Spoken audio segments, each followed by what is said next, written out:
Heyo, my fantasy people. It is me, Scoob, your struggling commissioner and former two-time champion. That's right. I am on a losing streak. Count that, 2 losses in a row. I've hit the skids. I knew it was coming. Why do you think I tried to trade my entire team? But you were too smart for me, weren't you, LuLu League? All of you were like, Scoob is up to something.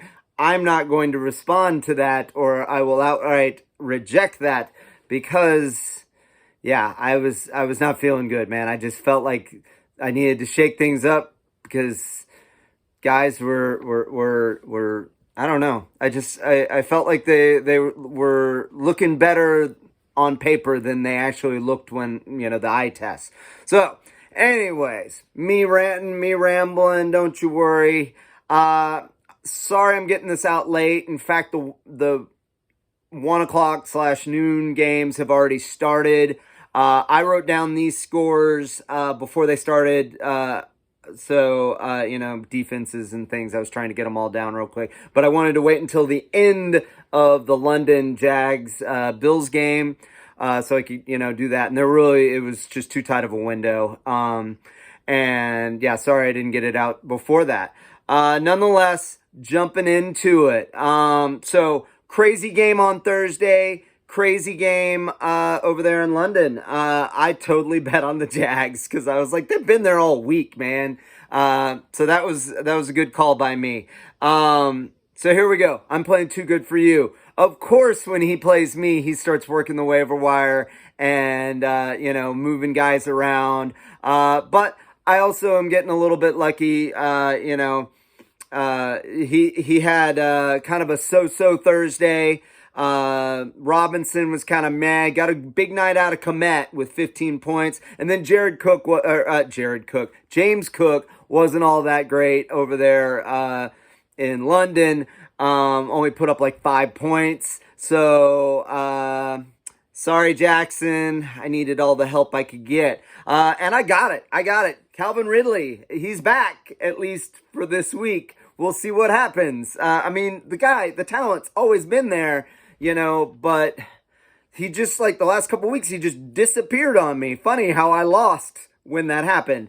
Also, my Saints defense, easiest schedule, going into the season and not getting it done the way they were early in the season. So he was up, Too Good For You was up 30.6 to 20.6. Of course, I know that's changed because the game's started and the Saints have started, so it's at least 30-30. But I'm still 64% favorite. I got to get this moving. All right.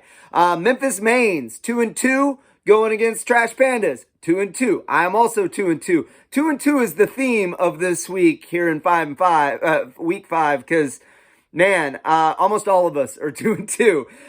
So Memphis Mains won last week. They beat me like 147 to 103. And Trash Pandas, they lost. They fell to Tiggle Bitties, who's been on a bit of a winning streak. So Memphis Mains, man, they're moving up the charts. They're currently now the 3rd-ranked team. They started the season at 10. Biggest faller, by the way, is me. I think I went from number 1 to number 8. But he got 24 points out of Lamar, he got 24 points out of Diggs, over there, across the pond. If he gets 24 points also out of Lamar, can we call me like, the great predictor? Something like that. Just a thought. Meanwhile, Trash Pandas only got 4 points out of that Bills defense. Jacksonville seems to like it over there. They should just become, the London Jaguars. Trash Pandas hoping to get a better game out of Aaron Jones. Also hoping that they just keep feeding Kamara. Nonetheless, this game is currently a 55% lean towards Memphis Mains. He's already up. Of course, he's up 20 points just from the London game. Georgia Peaches going against Tiggo Bitties. Georgia Peaches out to a big lead, 76 to -5. Also a 70% favorite to win. Huge games out of Fields, who put up 33 roughly points on Thursday, and Travis Etienne put up a solid 36 over there across the pond. Meanwhile, Tickle Bitty's let down by that Washington defense on Thursday. By the way, I didn't get a lot of things right last week, or ever. But one thing I did get right was Justin Fields was going to have a get-right game. And he got it last week, and then he did it again on Thursday. So maybe he's finally turning it around. I digress. Sorry, singing my praises. What I do want to say about Tickle Bitties, he beat Trash Pandas last week. Georgia Peaches lost to my sister. She had her best game of the week. I'll get to that later, or the season. Tickle Bitties is he's gonna be rolling out McLaughlin. We get to see how good this kid is, because Barkley's out, and then Joe Burrow, man. Are we gonna see Joe Burrow come back? Because Tickle Bitties needs it. He's also got Jamar Chase. So, moving on. Peyton's 5-head, 1-3, going against the 1-3 Texas Chainsaw. Texas Chainsaw is a 56% favorite, at least at the start of this video. Current score there is 36.66 to 22. Currently winning is Peyton's 5-head. Big game out of Josh Allen. Over there, like 27 points, 28 points. Man, he needs Dameon Pierce to get going. The Nico's been amazing. He's got both those guys, but both those Texans. But man, he needs some running back help. He lost last week to the wife. Crawdad beat him 125 to 118. My sister, Chainsaw. Man, can we all just agree that Christian McCaffrey, until the day he retires, needs to be #1 overall draft pick every year? Man, CMC still got it. She's got some buys she's dealing with. So she's starting Josh Dobbs as her quarterback, so that'll be a fun experiment. But she did get 22 off Gabe Davis, so better to be lucky than great or whatever, because you never know when Davis is going to go off, but man, when he does, woohoo! At least for fantasy points, it usually means the Bills are losing if they're hucking the ball down the field to Davis. So, Crawdad going against Dangerous Knights. Dangerous Knights is a huge favorite here, 68%. All off one guy. Man, Moore went off on yesterday, man, or on Thursday. Sorry, Moore was amazing. So he has a 49 point, lead going in. Crawdad was only able to get, 6 points out of, McManus, the Jags kicker, and 3.9, I think, from Dalton Kincaid. Meanwhile, Dangerous Knights rolling out CJ Stroud. I like this kid. If they can just get him some, his entire offensive line is injured, but man, he's quick. He gets the ball out. If they can keep him healthy, the Texans may have finally found their quarterback.